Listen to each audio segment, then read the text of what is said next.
En manchette aujourd'hui, Lanaudière en zone jaune dès lundi prochain, le 14 juin.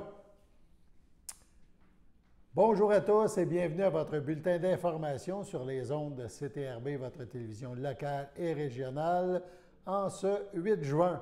On débute tout d'abord par une bonne nouvelle concernant le dossier de la COVID. Lanaudière sera en zone jaune dès lundi prochain, c'est attendu. Lors d'une conférence de presse plus tôt aujourd'hui, le premier ministre François Legault a fait cette annonce. On l'écoute.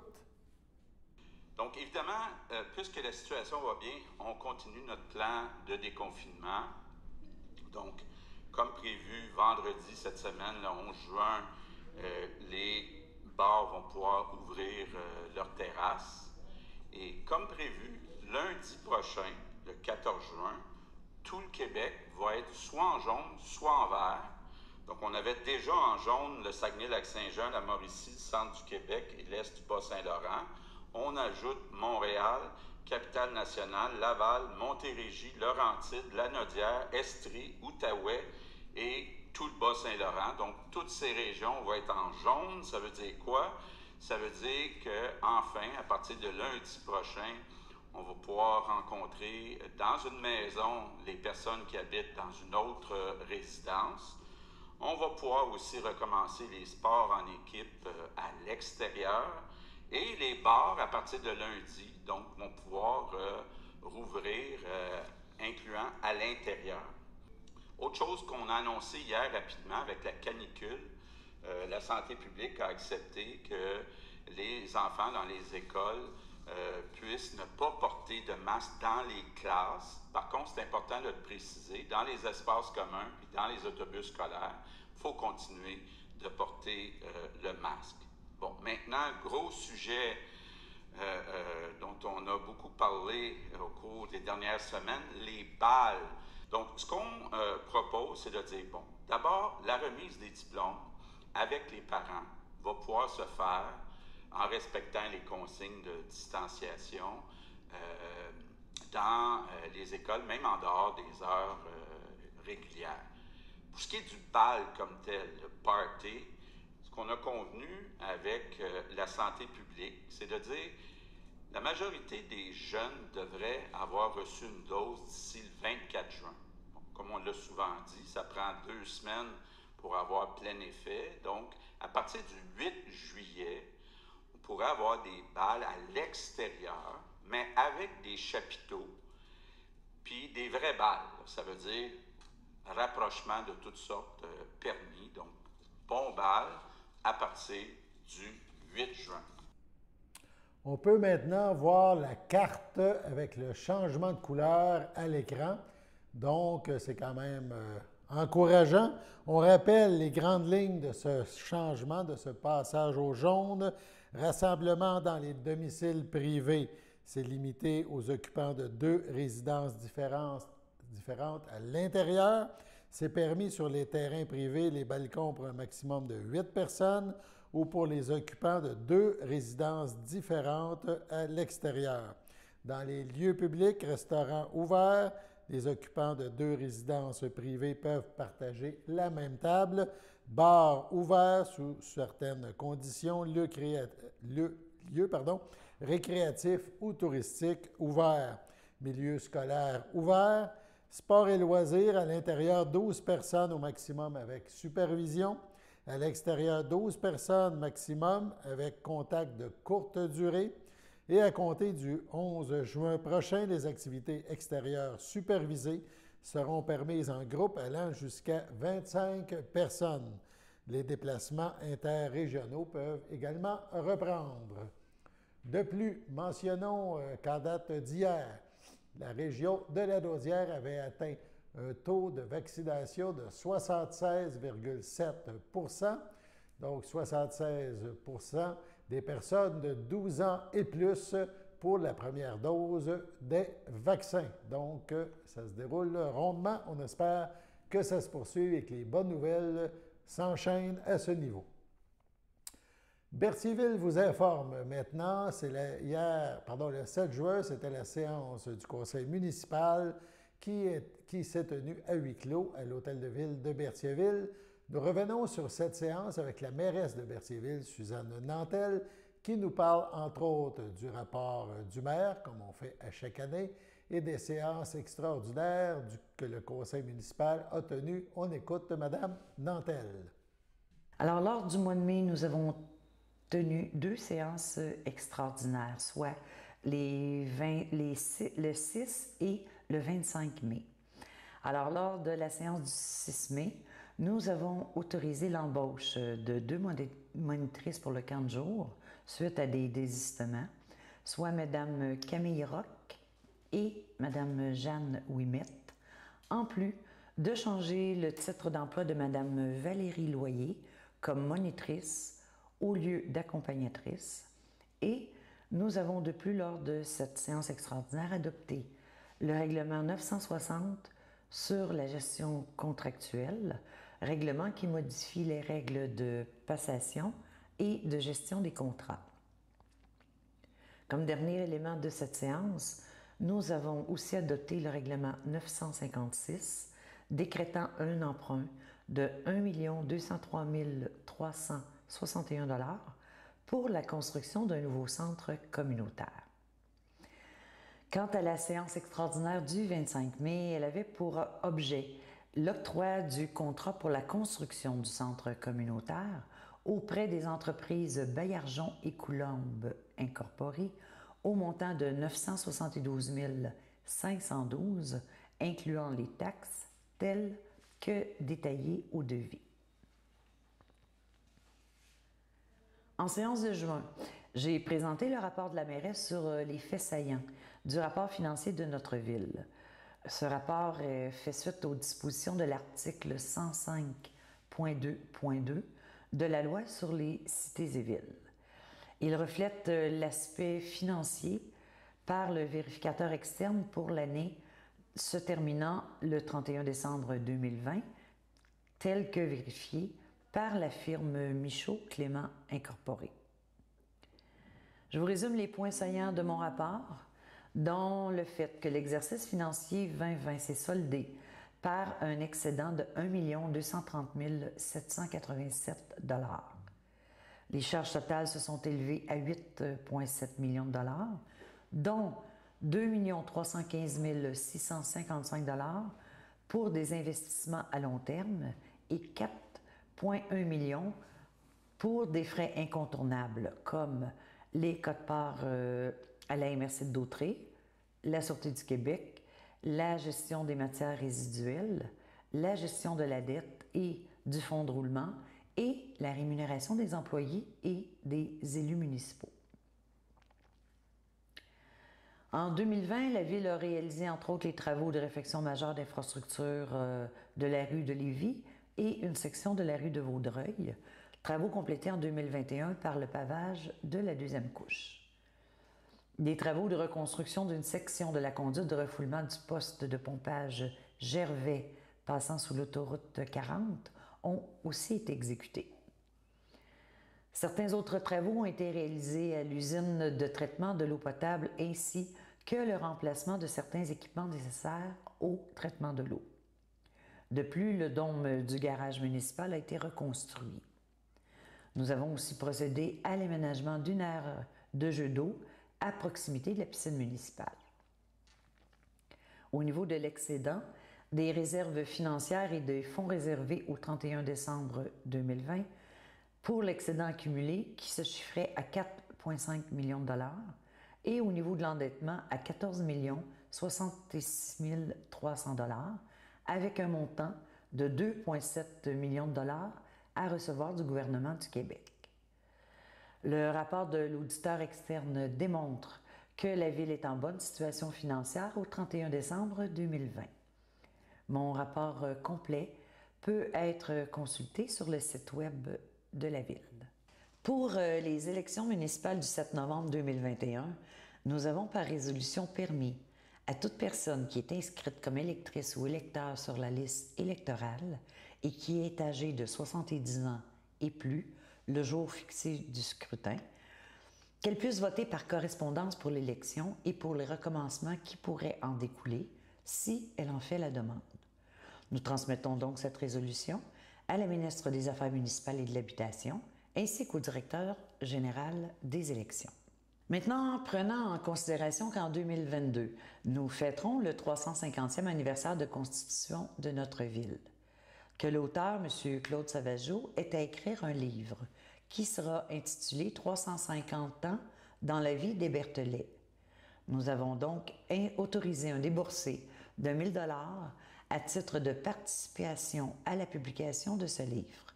La publication du volume est prévue pour l'automne 2021. Nous avons de plus autorisé l'ouverture de la piscine municipale du 25 juin au 15 août tous les jours de la semaine et du 20 au 29 août du vendredi au dimanche inclusivement. Nous avons mandaté le service des loisirs pour l'application des mesures sanitaires et des consignes imposées, de limiter le bain libre aux citoyens de Berthierville en raison de la capacité maximale de baigneurs à respecter et à offrir divers types de cours pour différents groupes de jeunes. Suite à la recommandation maintenant de la directrice du service des loisirs de la Ville, nous avons retenu les services de la compagnie Tennis Évolution pour l'offre de cours de tennis pour la saison 2021 selon 3 types de cours, soit parents-enfants, mini-tennis et débutants juniors. Ces cours s'adressent aux jeunes de 3 à 12 ans et les coûts sont de 52 $ pour parents-enfants, 34 $ pour le mini-tennis et aussi pour débutants juniors. Le résumé complet de cette séance dans le cadre de l'émission Berthierville vous informe sera donc disponible sous peu sur nos ondes. Allons maintenant à la pause. Les nouveaux propriétaires du restaurant chez Patrice, situé au 390 rue Montcalm à Berthierville, sont maintenant prêts à vous recevoir. Chez Patrice, on prépare vos mets favoris avec rapidité et méthodiquement. Par exemple, notre fameuse pizza de différentes sortes selon vos goûts. Vous pouvez profiter du spécial 2 pour 1, du méga spécial ou familial. Sans parler des spéciaux du lundi, mardi, mercredi, pizza de 12 pouces et de la promotion du vendredi d'une pizza de 14 pouces avec la deuxième à demi-prix. Mais il ne faudrait pas passer sous silence notre fameuse poutine québécoise si populaire, préparée avec nos délicieuses frites, le meilleur fromage en ville et la succulente sauce qui ouvre l'appétit dans le temps de le dire. Naturellement, nous offrons aussi un menu varié avec les trios Patrice, les sous-marins, sandwich, frites maison, que ce soit éventuellement pour s'imprégner du décor chaleureux et coloré de la salle à manger ou pour l'instant du service au volant et au comptoir selon votre disponibilité, nous serons ravis de vous servir avec promptitude. De plus, nous offrons la livraison à domicile dans un rayon de 10 km pour les commandes de 10 $ et plus avec l'ajout d'un léger supplément. Alors, une seule lettre à retenir, P. P pour pizza, pepperoni, patate, pogo, pain magique, Pepsi, mais surtout P pour Patrice. La nouvelle administration de chez Patrice vous attend avec impatience, histoire de vous bourrer la bédaine à bon goût et à bon prix. Pour nous rejoindre par téléphone, composez le 450-836-4044. Bienvenue à tous les gourmands.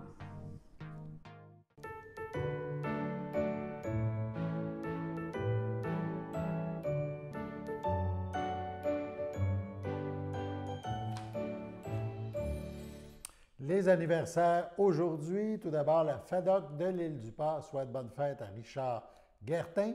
L'Association des personnes handicapées du secteur Berthier souhaite bonne fête à Bruno Bergeron-Paquet. Et le Centre d'action bénévole d'Autrey souhaite un heureux anniversaire à Joanne Slager.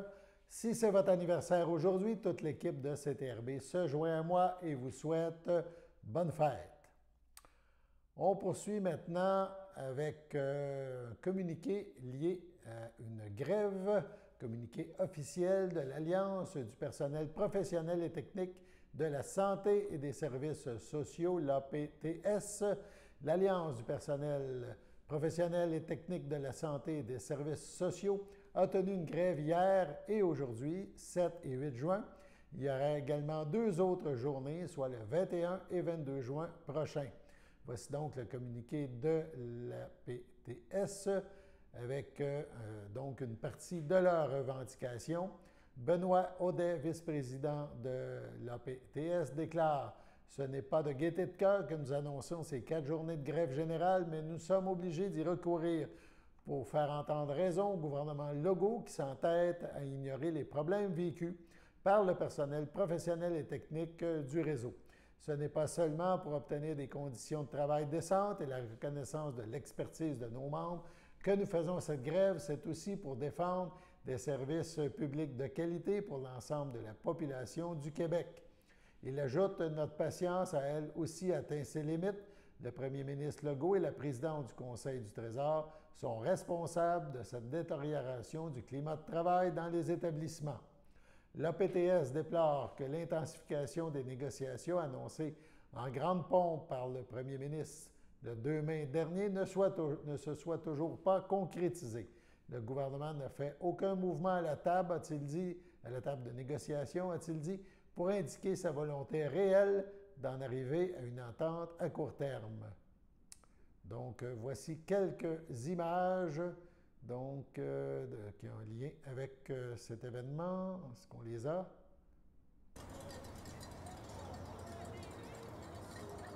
7 et 8 juin dernier, c'était l'image prise à Berthierville.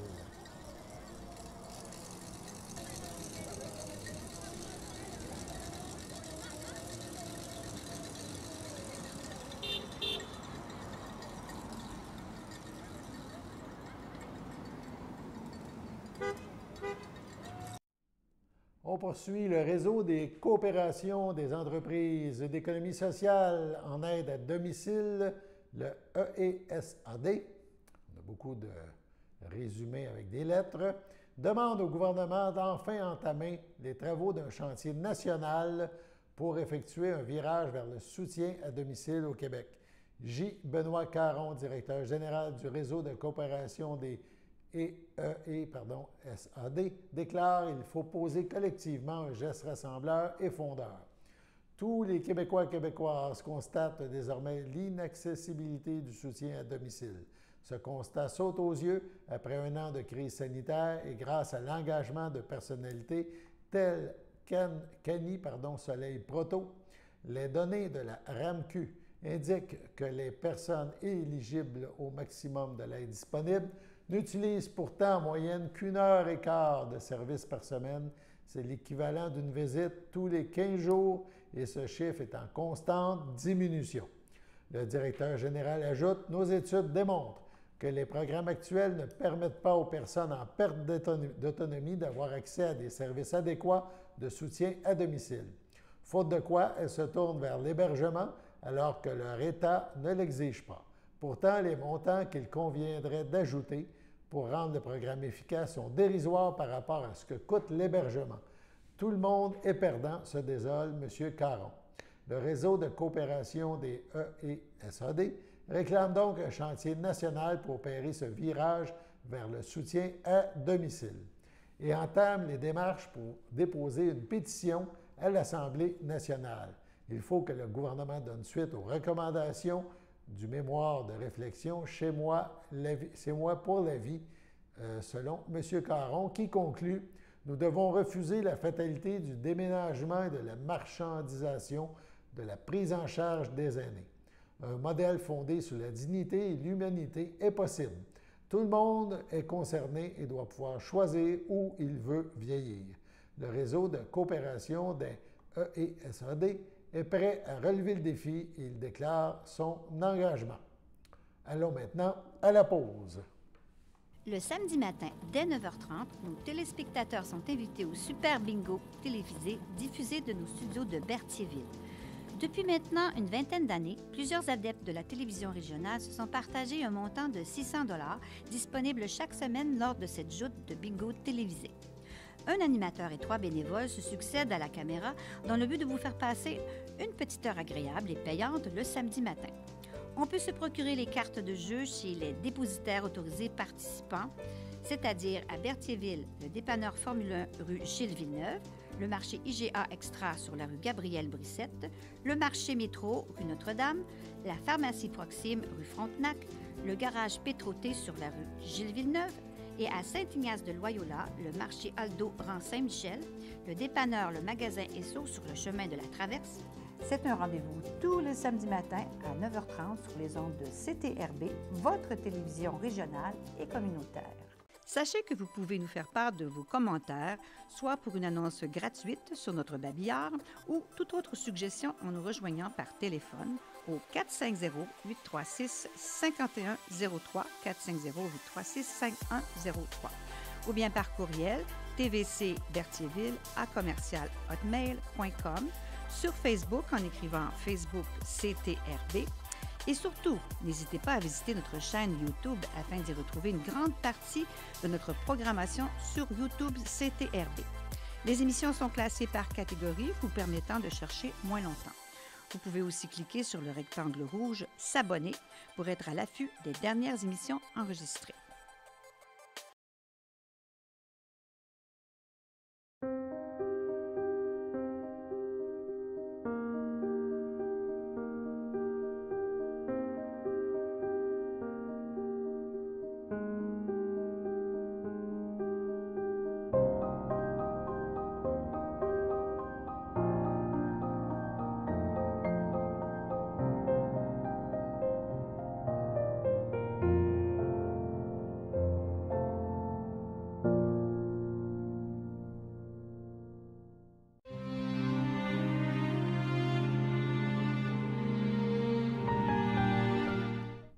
Au CHSLD du Piémont, à Saint-Jean-de-Mata, le 5 juin, à l'aube de ses 96 ans, est décédée Mme Madeleine Grégoire, épouse de feu Lucien Lambert, demeurant à Berthierville, autrefois de Saint-Norbert.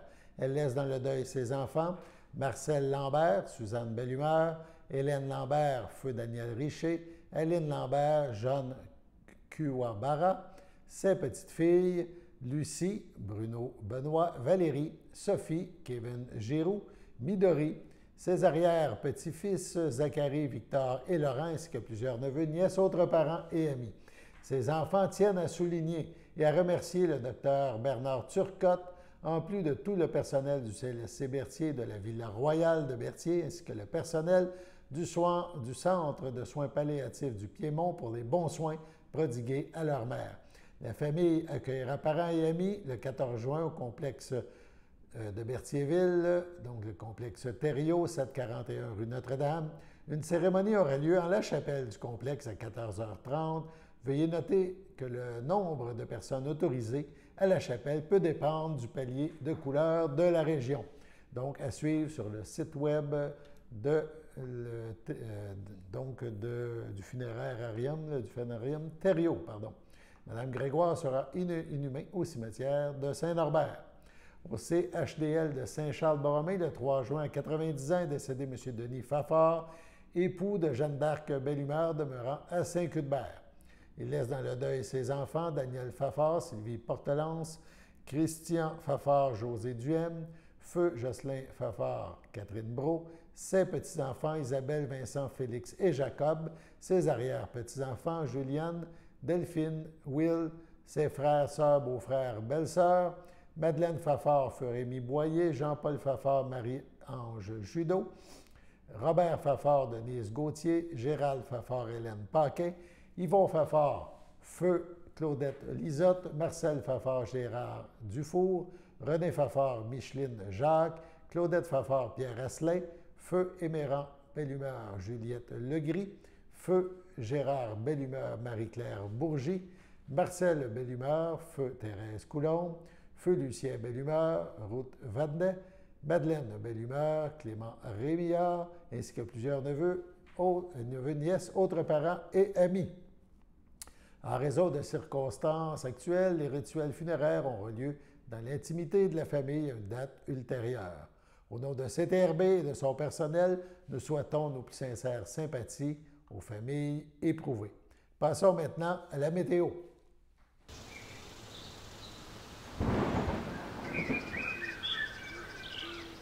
Alors bonjour tout le monde, j'espère que vous allez bien. Donc c'est moi Xavier pour la météo d'aujourd'hui. Pour cet après-midi, on annonce une température de 33 degrés avec un ressenti de 40. C'est vraiment un pic de température qu'on atteint aujourd'hui. Pour cet après-midi, on annonce entre de 2 à 4 mm de pluie. Il va y avoir des risques d'orage assez conséquents. Donc faites attention à ce niveau-là et ça va se poursuivre éventuellement en soirée avec une température de 29 degrés avec un ressenti de 36, avec encore là des risques d'orage possiblement très forts. Néanmoins, ça va être surtout ce soir qu'il va y avoir un peu de pluie. On parle d'environ 5 mm de pluie accompagnée d'orage. Pour cette nuit, orage dispersé, température de 20 degrés avec un ressenti de 21. Et pour demain matin, eh bien, les orages vont avoir cessé. On parle d'un ciel variable avec une température de 21 degrés avec un ressenti de 22. Pour demain après-midi, c'est généralement ensoleillé. La température va diminuer un peu plus comparé à aujourd'hui avec une température de 28 degrés avec un ressenti de 29. Il va y avoir beaucoup moins d'humidité. La qualité de l'air est bonne aujourd'hui étant donné que le ciel est assez couvert malgré les hautes températures. Pour les rayons UV, c'est bas et pour le pollen, c'est très élevé. Les mouches noires sont faibles, les maringouins sont élevés et les mouches à chevreuil sont faibles. Maringouin, on pourrait dire modéré à élevé pour aujourd'hui, mais ça va être beaucoup plus élevé demain et au courant de la semaine. Alors, bonne journée à tous. On poursuit. On a débuté d'ailleurs le bulletin de nouvelles en parlant des bonnes nouvelles concernant la COVID, la nausière qui s'en va vers le jaune au niveau des paliers de couleur. Poursuivons donc ces bonnes nouvelles en parlant en ce 8 juin. Parlons donc de la nausière, un portrait COVID. On parle de 96 cas actifs. Hier, c'était 98. Dans Dautrey, c'est moins de 5 cas. Donc, on parle de 3 cas et je pense que c'est évidemment dans la nausière, c'est le plus bas totaux au niveau du nombre de cas. La MRC de Joliette fait belle figure avec 9 cas seulement. 24 cas sont comptabilisés dans l'Assomption. 40 cas dans la MRC des Moulins. C'est quand même des belles améliorations depuis quelques semaines. La MRC Montcalm compte 15 cas. La MRC de Météouinie, 6 cas. On parle de 5 hospitalisations, aucune personne aux soins intensifs en lien avec la COVID. Le nombre de décès est stable à 516. On parle de 23 234 Lanaudois, Lanaudoises qui ont contracté la COVID et qui sont aujourd'hui rétablis. Voilà, c'était le portrait COVID en ce 8 juin. Alain Bellumeur qui vous souhaite une bonne fin de soirée sur nos ondes et qui vous invite à être des nôtres pour la prochaine édition de ce bulletin d'information locale et régionale à CTRB demain. Au revoir.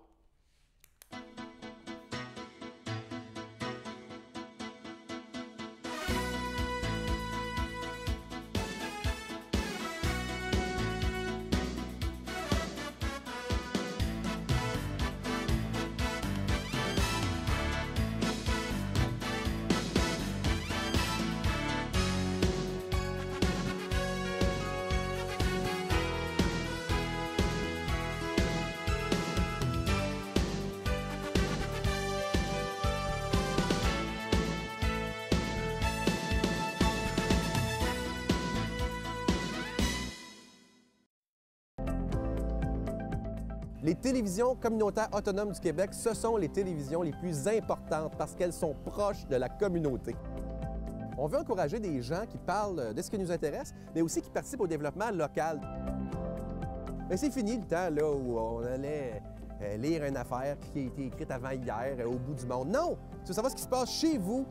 Bien, ma télé préférée, c'est la télé autonome communautaire. C'est ici que ça se passe.